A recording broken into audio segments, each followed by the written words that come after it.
Ready হওয়ার পরেই বেরিয়ে গেছি আমরা একদম ঝটপট করে। বাজে এখন ১টা কি ২টা ঠিক মনে পড়ছে না। তো আজকে ছিল ভীষণ পরিমাণে রোদ। ঠান্ডা কমতে না কমতেই এতটা রোদ দিয়ে দিছে যে বলার কিছু নেই আর। তো এই রাস্তাটা আমার ভীষণ পছন্দের একটা রাস্তা। দুপাশ দিয়ে শুধু গাছ আর গাছ, বেশ ভালো লাগে আর ছাওয়া, তাই বেশি ভালো লাগে। তো আমরা মোটামুটি বেরিয়ে গেছি আর আমাদের পেছনে স্কুটিতে আছে বোন আর জয়। তো আমরা এবার যাব। আর আমরা যাব হচ্ছে সঞ্চিতার ওখানে, আর ফার্স্টেই যাব জেঠুবাড়িতে। তো আমরা বুনিয়াদপুরে ঢুকে গেছি আর এখান থেকে আমরা জেঠুবাড়িতে চলে যাব সোজা। আর এই যে হলো বুনিয়াদপুর ট্রাফিক থেকে আমরা চলে যাব হচ্ছে বাঁদিকে, ডান দিকে গেল হচ্ছে তোমার মালদা, আর আমরা যাব বালুরঘাট রুটে। তো এখানে অনেক পুলিশের ভ্যান ছিল, আমি আবার বলছিলাম আমার বরকে কেন হয়তো পুলিশের ভ্যান কে জানে। তো এই যে মালদা রুট আর এদিকে বালুরঘাট রুট। তো আমরা যাওয়ার পরে কিছুক্ষণ থাকলাম, মানে বাচ্চাগুলোকে একটু খাওয়ানো দাওয়ানোর পর আমরা গাড়িতে করে জাস্ট 5 মিনিটের রাস্তা যাব এখান থেকে বংশিয়ারি।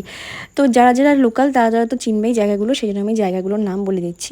তো এখানে ওরা জায়গা কিনেছে, যে এখনও বাড়িটা কমপ্লিট হয়নি, তাই আমি বাড়িটা আর দেখাবো না। তো আমি তারপরে স্কুলে যাব মানে বংশিয়ারি হাই স্কুলে ঢুকবো।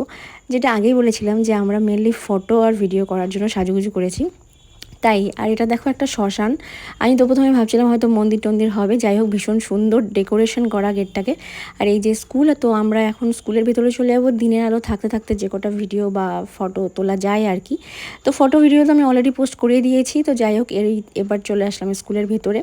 তো স্কুলটা অনেক বড় বেশ, আমি এখানে 2 বছর পড়েছি, ক্লাস 8 আর 9। তো এই যে একটা বাগান বিলাসের গাছ, আর এই স্কুলে প্রথম থেকেই অনেক ফুলের গাছ ছিল। আর এই পাইন গাছগুলো যখন ছোট ছিল তখন আমি এখানে ছিলাম, তো বুঝতেই পারছো কতদিনের। তো এর নেক্সট পার্টটা অবশ্যই দেখো, আরও কিছু দেখতে পাবে।